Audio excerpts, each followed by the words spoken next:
আজকে আপনারা জানেন যে মাননীয় প্রধান নির্বাচন কমিশনার স্যার এবং 4 জনা কমিশনার স্যার এবং আমি মহামান্য রাষ্ট্রপতির সাথে দেখা করতে গেছিলাম ইলেকশন পূর্ব প্রস্তুতি এবং অন্যান্য বিষয়গুলো আলোচনা করার জন্য। মাননীয় মহামান্য রাষ্ট্রপতিকে আমাদের মাননীয় প্রধান নির্বাচন কমিশনার স্যার যে সমস্ত বিষয়গুলোকে আপডেট করেছেন তার ভিতরে একটা হচ্ছে ভোটার তালিকা।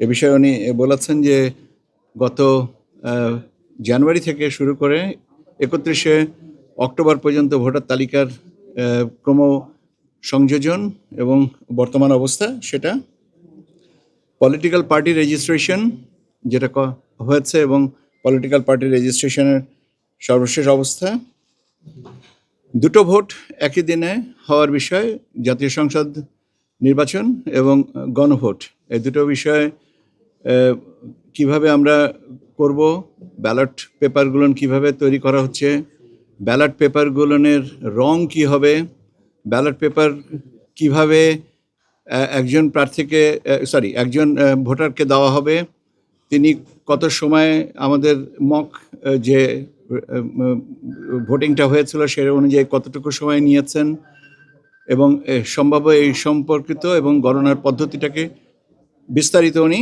জানতে চেয়েছেন এবং আমরা আমাদের দিক থেকে ওনাকে বিস্তারিত জানানো হওয়ার পরে উনি বলেছেন যে হ্যাঁ সন্তোষ প্রকাশ করেছেন এবং সেই সাথে আমরা যে 1 ঘন্টা সময় বাড়িয়েছি সকাল 7:30 এবং বিকাল 4:30 পর্যন্ত, এটারও বললেন যে এটা যৌক্তিকভাবে এটা হয়েছে এবং উনি সন্তোষ প্রকাশ করেছেন। আপনার প্রিয় কাপড়ের যত্নে এলো এনজাইম সমৃদ্ধ Arik silver wash detergent powder 500 গ্রাম মাত্র 70 টাকা। প্রিমার্ক।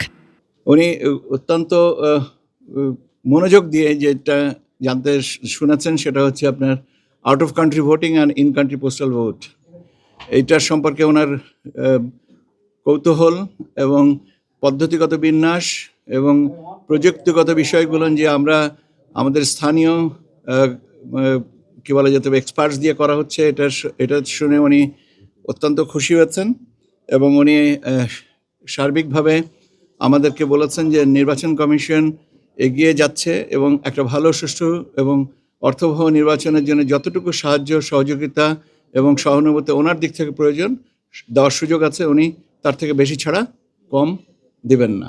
এটাই মূলত ছিল আজকের আলোচ্য বিষয় এবং এই বিষয়গুলোকে নিয়েই বিস্তারিত আলোচনা, ছোট ছোট প্রশ্ন, ছোট ছোট কৌতূহল, ছোট ছোট উত্তর, এই সমস্তগুলো নিয়ে আমরা ওনার সাথে অত্যন্ত আন্তরিক পরিবেশে আমরা সবাই আলোচনাটা করেছি। আমি আপনাদেরকে এইটাই আর কি জানানো এই মুহূর্তে। এখন আপনাদের একটা প্রশ্ন থাকতে পারবে যে তফসিলটা কখন ঘোষণা করা হচ্ছে। দেখছেন আমি আপনাদের মনের কথা জানি। আজকে বিকাল 4টার সময় স্যারের ভাষণ, মাননীয় প্রধান নির্বাচন কমিশনার স্যারের ভাষণ রেকর্ড করা হবে। এখন সম্ভবত স্যার নির্বাচন কমিশনার স্যারদের সাথে বসে সার্বিক বিষয়টা নিয়ে আলোচনা করে তফসিলটা কখন ঘোষণা করবেন এটার সম্পর্কে সিদ্ধান্ত নেবেন। কাজেই যখনই আমি সিদ্ধান্তটা জানতে পারবো আমি আবার আপনাদের সামনে এসে সেটা বলে যাব। আপাতত এইটুকুই, একটু অপেক্ষা করেন, হয়তো আমি ঘন্টাখানেক পরে আপনাদেরকে বা 2 ঘন্টা পরে আমি আর একটা আপডেট দিতে পারবো।